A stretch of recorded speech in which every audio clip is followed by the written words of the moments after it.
Music and Booze with Mo is produced and distributed by EatsDrinksTV, a service of the Center for Culinary Culture, home of the Cocktail Collection, and First Reel Entertainment, and is available wherever fine podcasts can be heard. The Center for Culinary Culture, telling the story of food and drink, one taste at a time.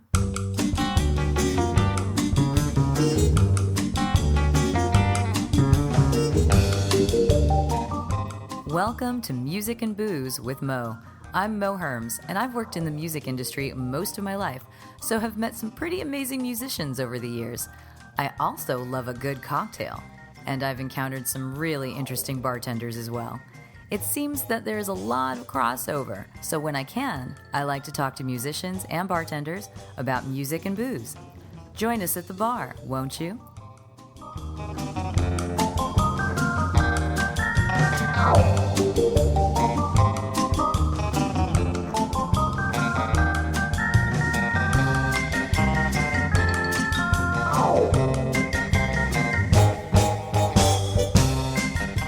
Music and Booze with Mo is brought to you by The Mermaid, a cozy neighborhood bar with an aquatic flair in the Little Tokyo area of downtown LA.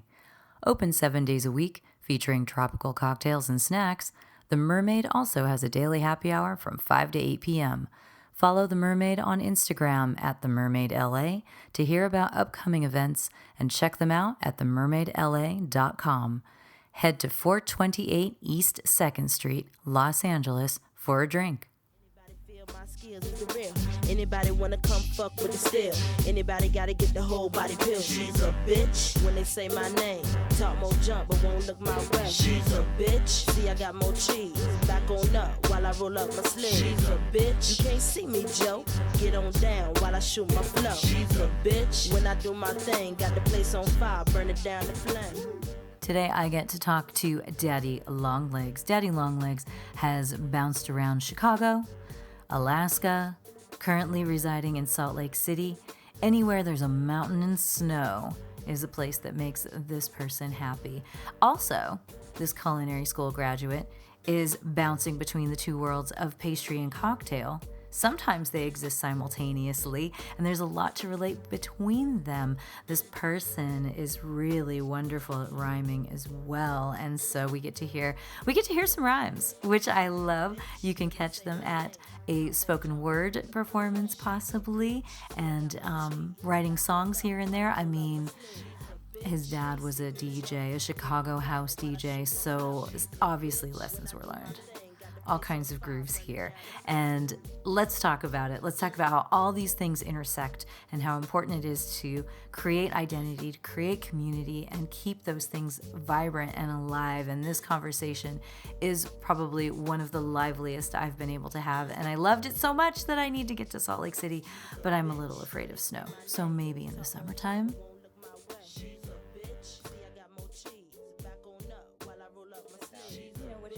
What you've been doing. Yeah.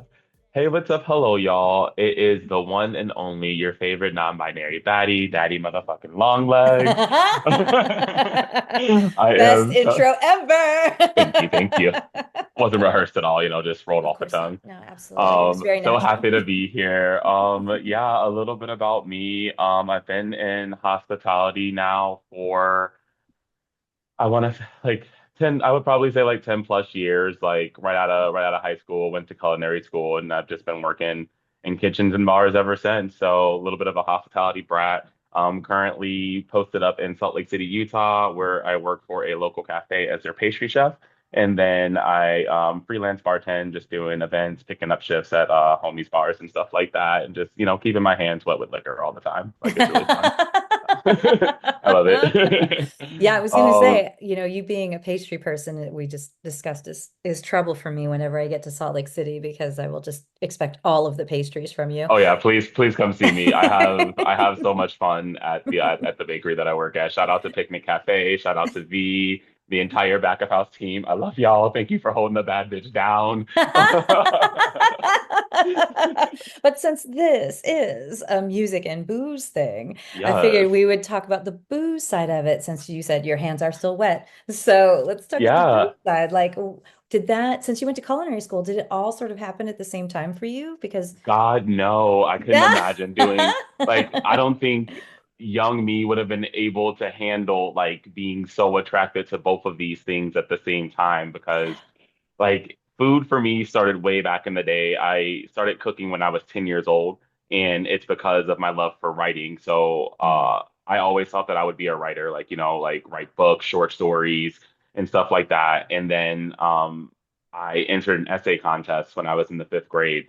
Couldn't tell you what the essay was about. Like they never, I don't, I have no idea what I wrote about. But what I do remember is that no one knew what the prize for the essay contest was at all. And so then I found out I won, and then the prize was a 10-week cooking program. Oh, wow. Yeah, like 10 weeks of cooking classes, like with other inner city kids in Chicago at this place called Gallery 37. But the gag was that the chef was one of Oprah's personal chefs, this super Ooh. dope woman named Chef Layla. I don't remember her last name, but all I know is that like Chef Layla played a huge hand in me loving food. And so like I did this 10-week cooking program, like, 10-year-old me, and I'm just like learning all these things about food and ingredients and stuff like that. And I just like I fell in love with it. And it was like from that moment on, I was like, I'm gonna own a restaurant someday. And when I was in high school, like throughout my like life after that, like, I watched my mom and my grandparents a little bit more closely in the kitchen. I watched my dad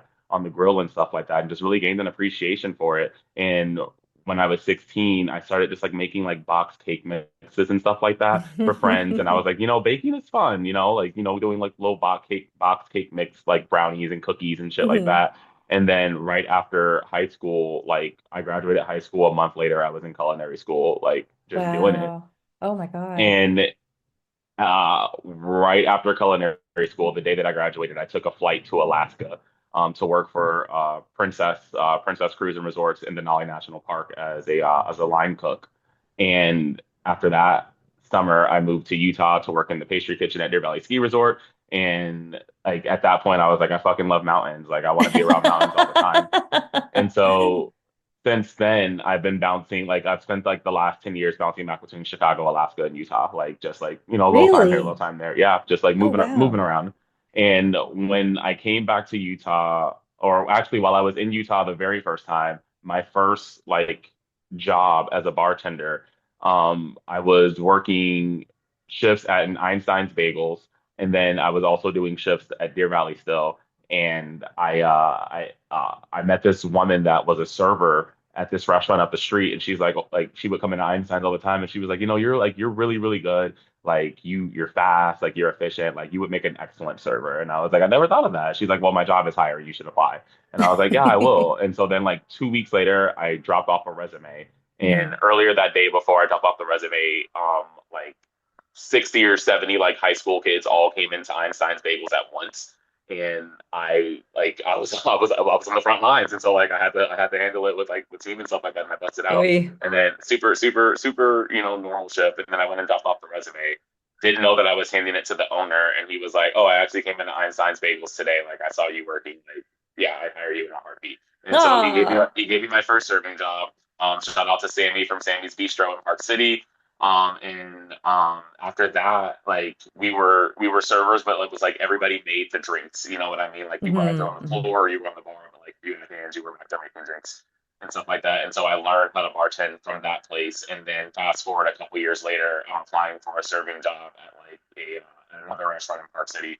The manager reads my resume, and it's just like, I see you have a background in food. I was like, yeah, like my background is in pastry. That's like, what I'm passionate about.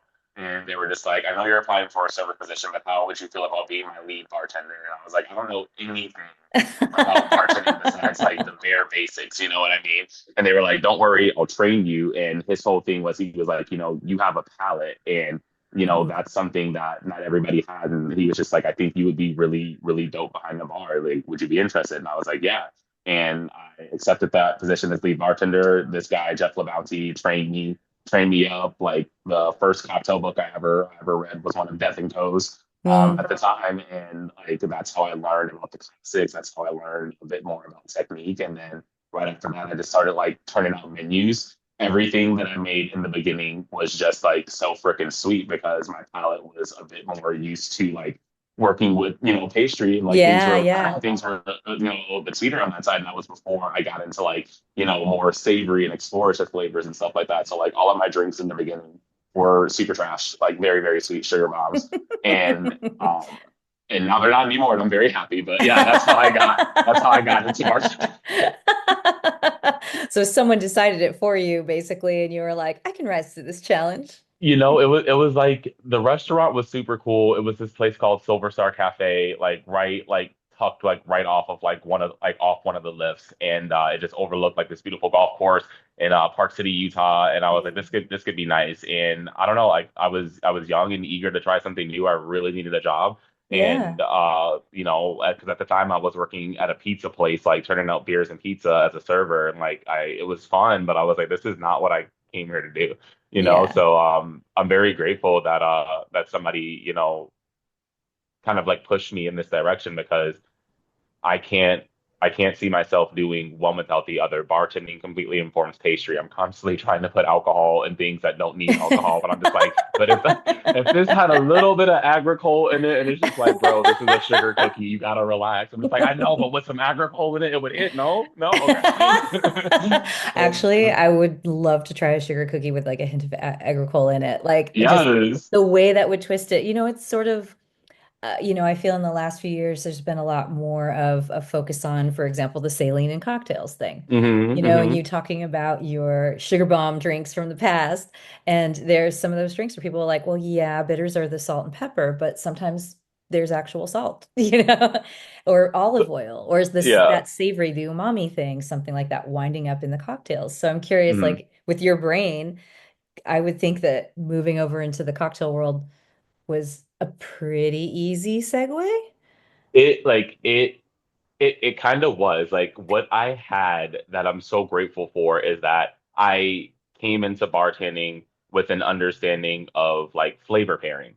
And I Yeah. think that like when people get into bartending, that's like outside of like technique and like history and like knowledge, like actually knowing how to bind and marry and emulsify flavors in a very beautiful and a very unique and a very consistent way. It's challenging. Hmm. And for me, it was just like, oh, like, girl, I know this goes with this. Like, I'm like, I made that into a cake like 2 years ago. Like, let's go. You know what I mean? And as I started to like, dive a bit more into just like tasting spirits, understanding spirits and, the nuances and like the different types of whiskey and the nuances and the different, age statements on tequila and stuff like that, it Hmm. all just like kept growing and growing and growing and building and building and building. And even in the beginning, even though I was very interested in bartending, the scene here is a little bit different in Utah because of Hmm. our liquor laws. We can't do Yeah. like infusions and batches and stuff like that. So I've always felt a little bit behind the curve, but because of like what we have to like do legally in Utah, it really pushes you to think outside the box to be more creative. And so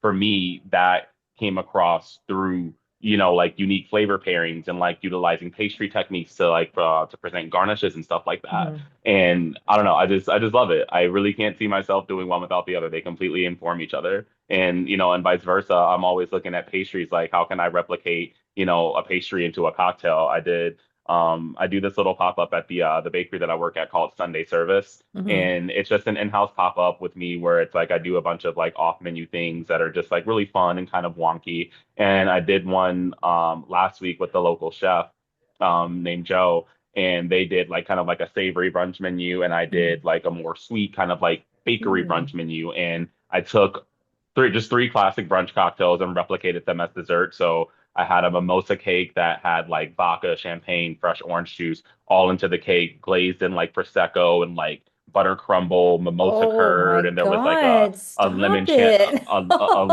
lemon prosecco or orange prosecco ice cream that went with that, and I took Oh. the espresso martini and just replicated that into like pan sweezy, which is like a French brioche pastry. Hmm. And so I made an espresso martini pastry cream, layered that into my brioche dough that had like cocoa all mixed into it and ground coffee, and then made like a whipped espresso cream to go with that. And the last one was a Bloody Mary bagel. So like I Wait, pretty much what? married. Exactly. I married all the flavor components of a Bloody Mary. So like I shopped online for like tomato powder, jalapeno powder, threw that in my dough with like white pepper and celery Huh. salt and some other seasonings. And then to like my liquid base, I did soy sauce, a bit what's the horseradish, a bit of horseradish, and Mhm. then a little bit of hot sauce and some other seasonings and stuff Worcestershire. like that. Hmm. No, no Worcestershire No actually, Worcestershire? because yeah, That would because be of the kind of soy. tricky, huh? Yeah, yeah. Well, Yeah. the soy sauce really did it. The soy sauce really did Makes it for sense. me. Makes sense. Yeah. And then like yeah, I made a bagel into it. It took me six recipe attempts to get it right. I did cry, but like Wow. the final product was a beautiful, nicely spiced like tomato-y bagel that I then paired with a roasted tomatillo cream cheese. So it was just Oh like it my was really fun. It God. was so Oh freaking my fun. God. That is Yeah. so crazy. I love it. You're taking cocktails and like making them like solid, making them mass, you know? It's not just a Jello shot, it's not just a shake. You're No, actually yeah. like, With real alcohol, carefully, uh-huh. distributed throughout all the ingredients. So it's like you're indulging, but you're not getting drunk, but you're still getting that like It's same still in vibe of there. like enjoying a Bloody Mary or an espresso martini or, a mimosa or something like that. That And is that incredible. that's just fun. That's just fun to me. It's just so freaking Yeah. fun. I love it. I love it. I'm just trying to think. I mean, these things kind of pop up here and there, but that's incredible. And it makes so much sense too, that they do coexist so well Hmm. together. So when you first started bartending, just now you mentioned the sugar cookie with the agricole. So when you first started bartending, like I'm sure there were now you're learning about spirits, right? Hmm. Because before you were pouring beers, you're just making whatever. And then you get in there and you're learning the nuances. So what were some of your discoveries that are still like living with you? Some in the spirits world, you're like, oh my God, I can do so much with this. You know what I mean? Like honestly, so when I first started bartending, as much as I loved it then, I don't love it nearly as much as I love it now because I was still doing pastry. It was like Mhm. when I was working at that place as a lead bartender, I was doing four doubles a week, you Wow. know, and then I was going and doing three pretty intensive shifts as an assistant pastry chef for this lodge up on Deer Valley. And so like Wow. I've always kind of Doing like had both. had my Yeah. hand in both. And Like as I deeply pro in both, yeah, not and just as like I a pro side hustle. yeah, 100%. And like as I've progressed, there have been moments where it's like I'm focusing more on this, I'm focusing more on that. But it really wasn't until 2 years ago when I was like, okay, like I dove deeper into bartending because I've always kind of done it on like a local level, when Mhm. bartending here in Utah, bartending in Alaska as well too. And so right before I moved back to Salt Lake City, Utah in 2022. And prior to that, I was living in this small town in Alaska called McCarthy, an old mining town, and working as an assistant bar manager and pastry chef for like the lodge. So we had a saloon and we had a fine dining restaurant. And so I was designing cocktails, helping out with wine, and then running pastry for both places. And I dived deeper into bar after I came back because I was like, like I want to do more with this. And so like one of my friends recommended that I check out Portland Cocktail Week.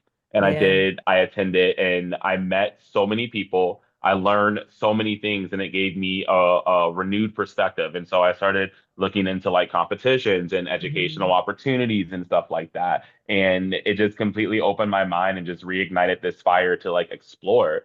And I guess how I relate that to like what I knew then versus what I know now, it's just like the way that I see it, it's like back then, like learning about like, spirits, like, very newly and like more in-depthly and stuff like that. It was understanding those nuances and it was picking up on like those flavor profiles and those flavor pairings and stuff like that. And then like applying it. And now it's like when I'm building cocktails, like sometimes it's just like without thought. Like I'll write something down, it feels like, and I'm like, I didn't even think that. Like, why is it on the paper? I'm like, oh, that makes sense though. I'm like, that sounds really good together.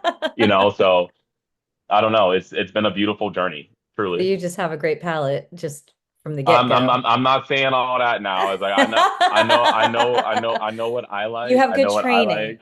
Let's say Yeah, that. I would say so. I don't know. I I think I went. fall into that camp. I've definitely tasted all the things, and I always joke around that if I wasn't so picky, I'd be really huge because I would eat all the things and drink all the things. But I'm picky, so I'm like, meh, but I'll try anything.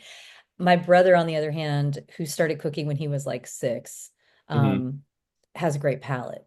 Yeah, just an amazing, so I know the difference. I know that I can understand things and I can compare things, but he gets it on a deeper level. He can just taste those things. So I suspect you probably have a little more of that than I do, just I got a because little something going on over here, just a little well, bit. also, and this is something I'm really good at following recipes. Not to say I'm not a creative person, I'm just not in certain ways. My brother is an Mhm. artist. He's a painter, he's a animator and all this stuff. So he is more willing to go out on a ledge and break those formulas and try different things. And whereas I have a harder time, my imagination doesn't go, well, this and this together would taste like that.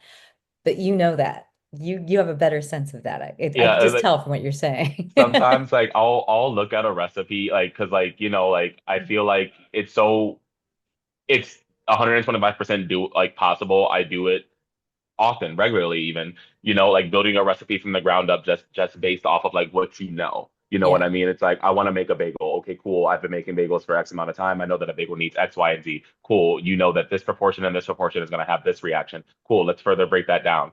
And so building recipes from the ground up versus like looking at a recipe that's already built and then just like taking away like doing like the Mr. Potato Head thing, like taking this Mhm. out, swapping this in and stuff like that. And so it goes either way with like building recipes, but it's like sometimes I'll just look at a recipe and I'll just be like, yeah, that's not gonna work. That's not gonna work. That's not gonna work. And just like change a couple things and then like I fuck around and fail. Like I fuck around and find out. I'm just like, okay, they had a reason, you know what I Yeah.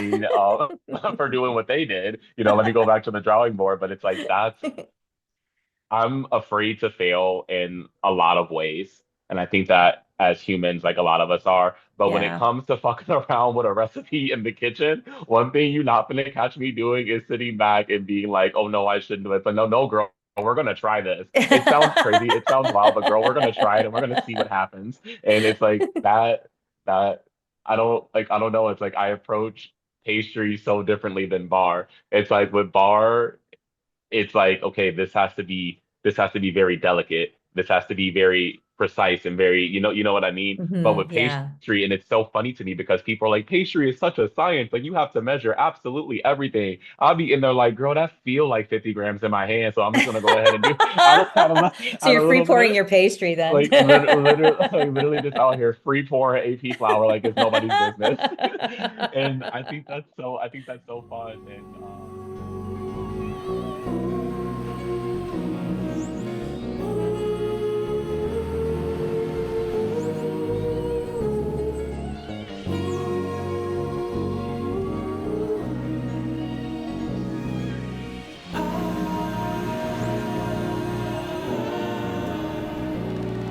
Somebody tell me how I'm supposed to feel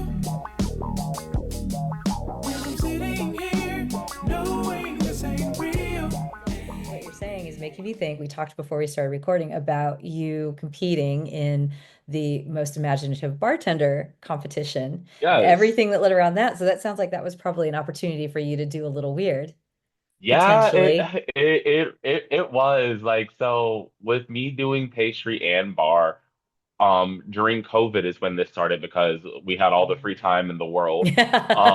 Literally. Those of us that were fortunate, of course. Yes. During COVID, like I really kind of like started exploring my creativity a bit more. That's when I started like really diving into like writing my own songs and rapping and stuff like that. But I started to like push myself a little bit more with pastry and bar. And I started doing pairings, like where I would pair a dessert with a cocktail. And it just became something that like it's I don't do it often because like I like as much as I want to anymore, just because Yeah. like where you work dictates what you're allowed to do and stuff like that. But like Yeah. that is what makes me so happy is like having a dessert and a cocktail at the exact same time. And it's just like a merriment of flavors. It's an experience. And so when I was doing MIB, I knew that that was something that I could do that maybe not everybody else could. I'm like, I can put out like a mean dessert as my garnish and it can be sick. You know what I mean? So like that's what I did. So for my submission video, I did a play on a Saturn with an avocado oil washed Ooh.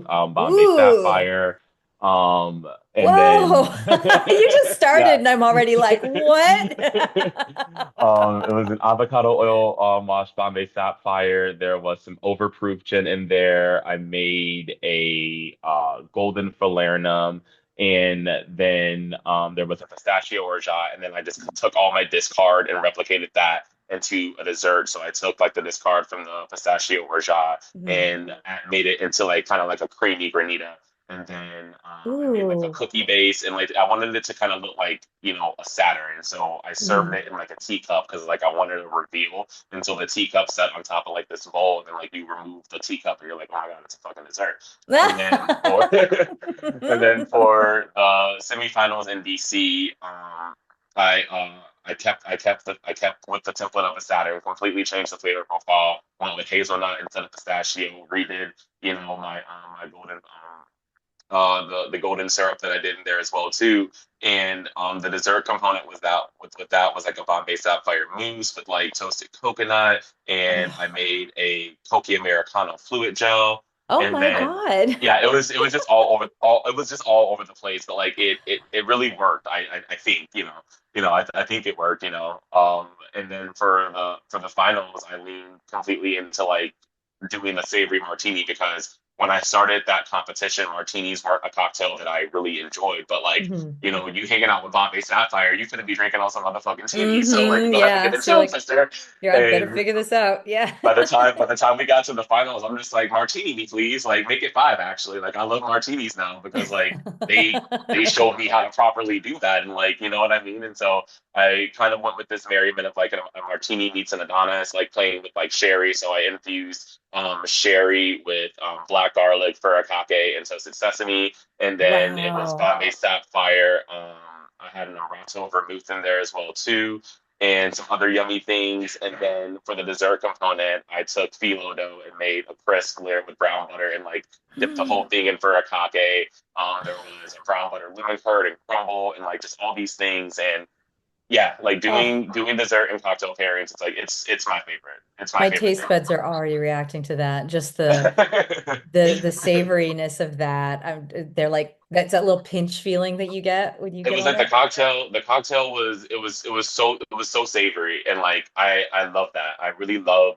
doing savory cocktails. I think they're so fun. I did a duck fat wash Smithers bourbon in a cocktail that was inspired by charcuterie and Lunchables, and there was a Nice. gorgonzola dolce fernet and a goat cheese fernet split base in the cocktail, and it's like usually it's like cheese and fernet. Those two things probably shouldn't go together, but like when you tasted it with everything, it was like, now hold the fuck up, sis, because you might have just did something. You might have just did something right now, sister. So it was, yeah. I just enjoy it. It's like I said, like I can't imagine myself doing one without the other. It's Well, it's you were just dope. telling, oh, it's perfect. I'm not sure if your headphones are slipping or anything. They got a little, we'll hear you in a second.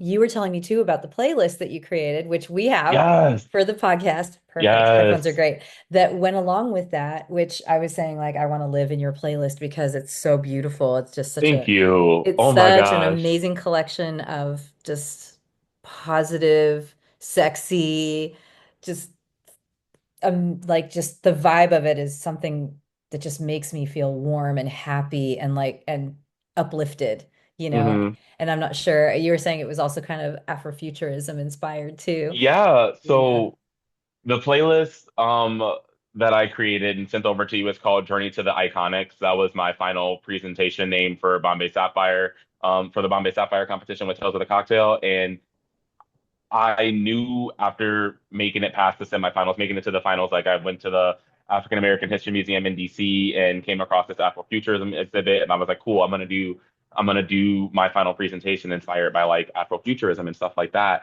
And my whole presentation was centered around authenticity and how like when I create, I do so authentically. So my final presentation was inspired by music, fashion, rap, pastry, and bar. And I built the playlist around like what would I be listening to if I was traveling through outer space, like going somewhere to find myself to be somebody, and like that this is what the playlist gives, and like Afrofuturism has had such a hand in all of the things that I love when it comes to music from the artists that I grew up listening to, like Busta Rhymes and Erykah Badu, Janet Hmm. Jackson, Lauryn Hill. Like my my love for music is something that I hold very near and dear to me. There's always a soundtrack to my life playing at any given moment, as I'm sure it is for most people. Yeah. And so music it's one of the earliest sounds that I can remember when I was a kid is music because my dad he was a DJ. He is a DJ. And so he I grew up listening to my dad like make house music like in that like Oh, when I like all throughout my entire life.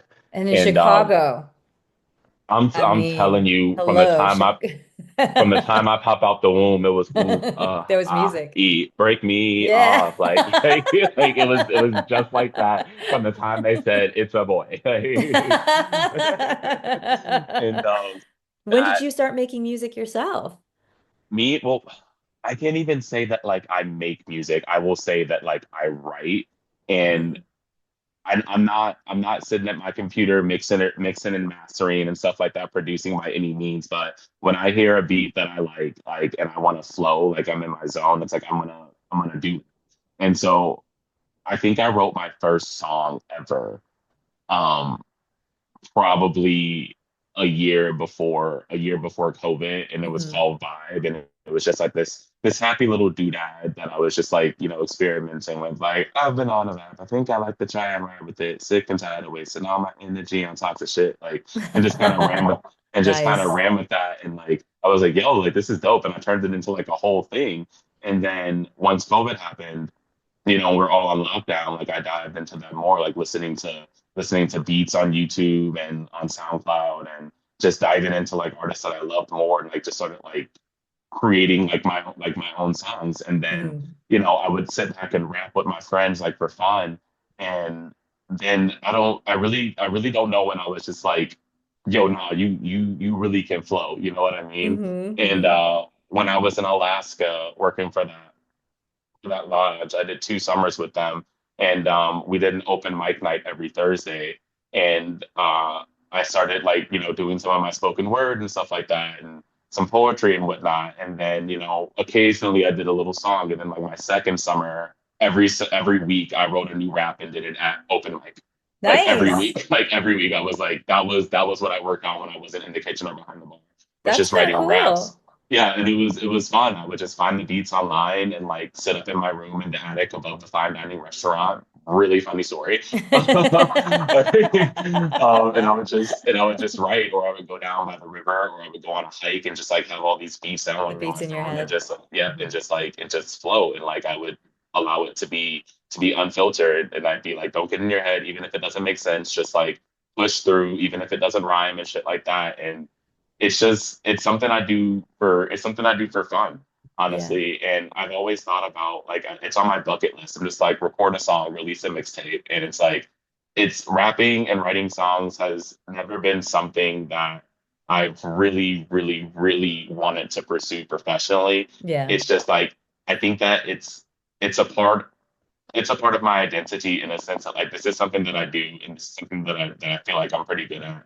Some Hmm. people know, some people don't, but it's like I'm not trying to promote myself Yeah. Yeah. as a rapper wholeheartedly. I authentically say I'm an artist, and I express in multiple different mediums. And Yeah, for sure. I think that rapping is one of those ways. Like I have songs like where it's like I'm talking my shit. I have songs where it's like I want to stand on business. I have songs where it's like, damn, I'm sad. I have a song called Stoner Song that's about like the things I do when I'm high. I The just other baking, right? the other big for sure. And Oh, it's just all fun to me. It's expressive, it's creative, and like sometimes I share that with people, and like sometimes I don't. Like I did my first camp run 'em up, and I did the talent show, and I went up and did like what I would consider to be like an anthem for me. This song called "Fuck with Me Now," or they just call it, yeah, it's called "Fuck with Me Now," and like that's the chorus. It's like "Fuck with me now, fuck with me now." I'm spitting boss, come and get this lemon cheesecake swirl. Fuck with me now, fuck with me now. Non-binary, I get neither boy nor girl, and it's just like a rallying cry for me of like it's just like get off my back. It's like, do you know who you're dealing with? Like I'm daddy motherfucking long legs. Like put some respect on my name. And it's just like that song for me is like whenever I'm down I'm going through something. I'm like, you telling other people to fuck with you now. You fuck with yourself. Pick yourself up. Let's get through this. Dust it off. You a bad bitch and keep going. You know what I mean? And there are other songs that are just really fun, like freestyles, where it's like I have this one where I open up the track where it's like, oh, club bop a top ramen ass, but looking at me, I'm the Grinch. I ain't talking Carrie, and it just then I go into this whole flow about characters from the Grinch, and then further down, I'm like I'm naming all the Infinity Stones. Oh Like for no shit. reason, I'm naming all the Infinity Stones for no reason, but I'm like, this is hot. This flows like it's dope, and I think that one of the hardest things with music or just with art in general is like that feeling to like release it. It's like, oh, if I don't put this out, and it's like I struggle with that heavily where it's like I still rap the songs that I started writing when I first started doing this and like it hits. I'm like, but that was you at 26. That's not who you are now. It doesn't Yeah. align wholeheartedly, but I'm just like, girl, if you put this on the airwaves tonight, it's just gonna be shaking ass and throwing daiquiris. Like, you better stop playing. Because Well, I think about artists like Lizzo. Like Lizzo, she talks yeah. about like, Yeah. her album Truth Hurts and like how she wrote that in her car, 3 years before it was released and became like the Mm-hmm. like one of the biggest things. So it's like don't sleep on your art. Like I don't care Yeah, how I saw her still a you couple think it years before that record came out. I right, remember she had exactly. like a couple singles, I think. And she had that Yeah. whole thing. That whole thing was dialed in and done. But And I think what you're doing is really pure though.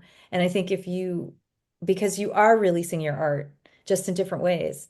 So, hmm I mean, I can't figure out which of your art is the more public. And then sometimes with some artists, they want people to know. They want yeah. someone to know, no, I'm fucking dope and this is how, and now you know it too. So it's like you have so many skill sets kind of thrown about all over the place. Do you want to be recognized for any of them, or do you like kind of sending stuff out and watching the person on the other side go like, yeah, and that's good. That's You know what I mean? I I do, and like I feel like I'm so on the fence about attention all the time. It's like I Yeah. I either I either want all eyes on me or I just want to be left alone. You know what I mean? You want to choose your moments. Like, That's it's, what it it's, is. it's like Yeah. look at me or stay over there and eat your food. Because to Like me, honestly it and feels like respectfully. if you're baking, if you're a pastry chef, then eyes are not on you necessarily. But if you're bartending, eyes are on you because you're on Yeah, stage, right? That seems to be exactly. the most public of the three, because with your music, I'm going to say with your music, you're choosing when you want to present that secret skill that Yeah, you have. You know what I mean? yeah, You have it. You're just not yeah. necessarily sharing it with everybody. You decide when they get to see that side of you, which, is cool. I think that's great. And that's why I'm saying, oh, it's pure because there's music in you. I mean, people can't rhyme like that. People can't flow like that. That's not easy. And you're just doing it. You're just doing it, you know? And so, but at the same time, I appreciate that you're like, yeah, I could do that if I Well, need that's to. because Yeah. like I wanna stay humble because I'm like I know for a fucking fact they're like, oh, you're a good rapper, get in this battle, bitch. I'm getting eaten. I'm getting destroyed. Like my feelings are getting hurt You're like, respectfully. Like no, you know what I no. mean? You're like, So I it's like choose I'm my like, opportunities. one of Right? my favorite lines from this TV show, Abbott Elementary. Are you familiar by Quinta Yeah, Brunson? I'm familiar with it, but I haven't watched it. Because I'm a binger, so I need to binge the whole thing. I've The heard it's character amazing. Ava, Mhm. that plays the principal, Ava Coleman, she has this line where she's like, you want to know the secret to not getting your ass beat? Knowing when somebody can beat your ass." And I'm like, I apply that to life. You want to know the secret Yes. to not getting your ass beat in a rap battle? Knowing that you do not belong in a rap battle right now. Yep, totally. Not right now. It's Totally. like it's not your moment. It's not your note. Take some time, do your research and your homework. One of these Mhm. days, you might see me Yeah. out the huddle. Spitting some bars at them or whatever. But I'm not a battle rapper. I'm simply just an artist. I'm a writer, and sometimes I just be rhyming. And if I need to write a diss track, I will. You know. I can appreciate that. Well, maybe this is probably a good place to wrap and tell people where they can find you if they want to find you. They're going to find you currently baking, but should they also keep an eye on you for some competitions? What is the freelance stuff? Do you do your own? I'm asking all the questions now. No, Like, no, please, let's do get you into do it, babe. pop-ups? Like you mentioned a pop-up. Is that something you do regularly or just when the mood strikes you, you know? When it's pretty much when the mood strikes right now, Mhm. just because like the pastry job is so full time. I'm still trying to like genuinely keep my hand in the hospitality like Mhm. front of house side of things. Like I Yeah. still identify as a bartender, even though like I'm not bartending full time. Mhm. But it's just like don't get it twisted. If I gotta step back there and bust it out, I'm gonna make it happen. So with the freelance right now, I've just been doing like private gigs with like, you know, people looking for like private bartenders like for like dinner parties and stuff like that. Mhm, And mhm, then just picking up shifts whenever I can at different bars around town and whatnot. I do want to find a bar home again. mhm. You know what I mean? Like I really miss being a part of a team and just like doing it together. And I miss the rush of, you know, the well being busy, people having a good time. I miss throwing parties at the bar, like having the music pop in. And it's such a different element than it is when I'm in the kitchen. And like I miss Yeah. that. And more so because like fashion is a big part of all of the ways in which I create. And like in the kitchen, waking up at 5 o'clock, 4:45 Yeah.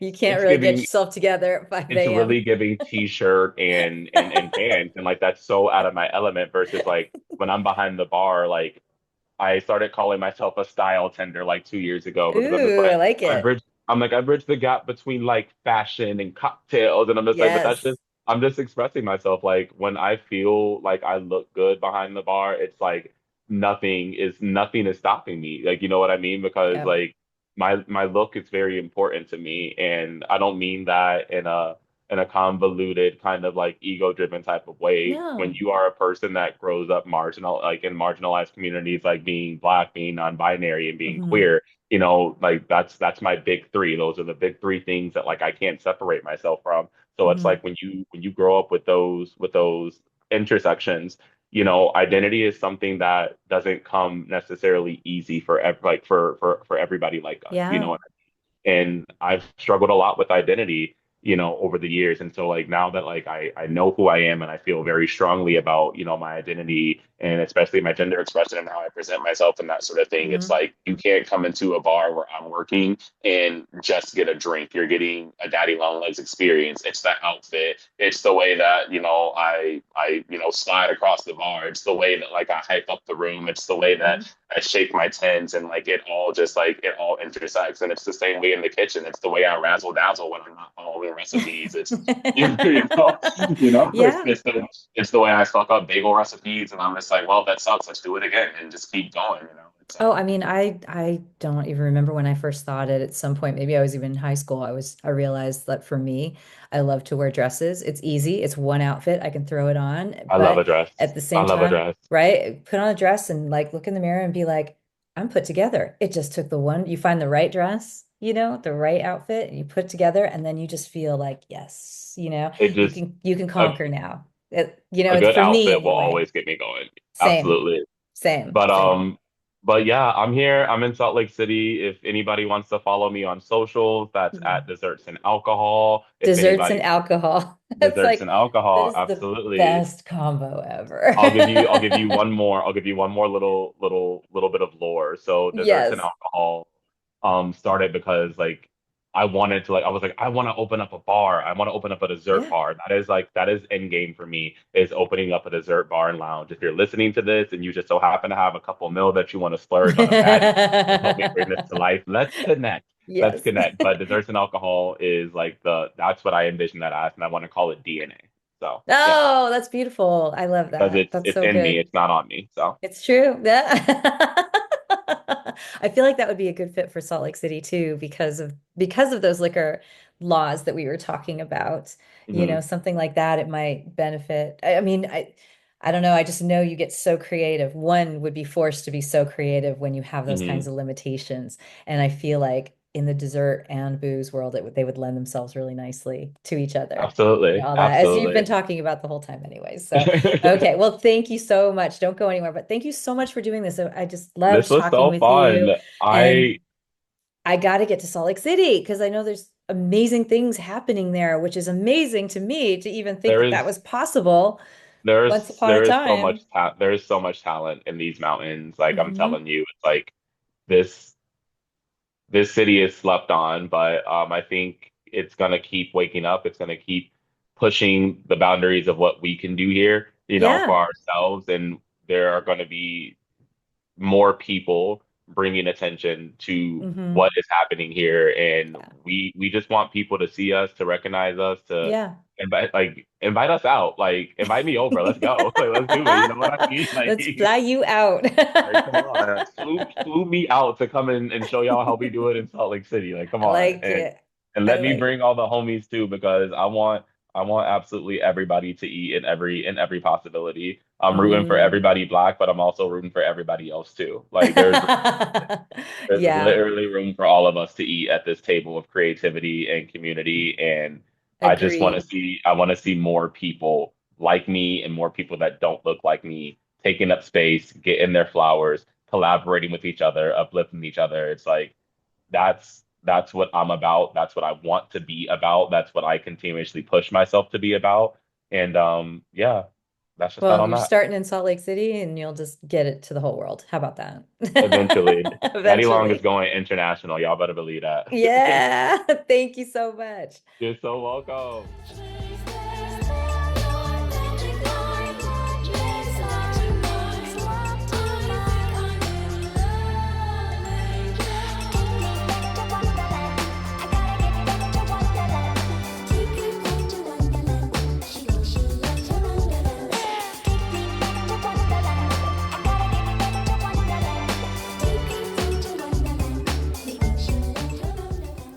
So you heard it. Go to Desserts and Alcohol on Instagram to follow Daddy's adventures. That way, when they pop up on a shift somewhere in Salt Lake City, you can show up too and see him in his full glory. I wish I could, and I will. Just not quite yet. Also, the playlist that we talked about, it's called Journey to the Iconic, and I've got it. We've got it. It is on the Music and Booze with Mo Spotify playlist, and I gotta tell you, that playlist is a world that I wish I could live in. And I mean, I do when I'm listening, so I hope you listen to and really enjoy it. Thank you, Daddy Longlegs, for giving me such a wonderful, wonderful afternoon when I got to talk with you. And I hope that you all out there enjoyed the conversation too. It was, dare I say, delicious.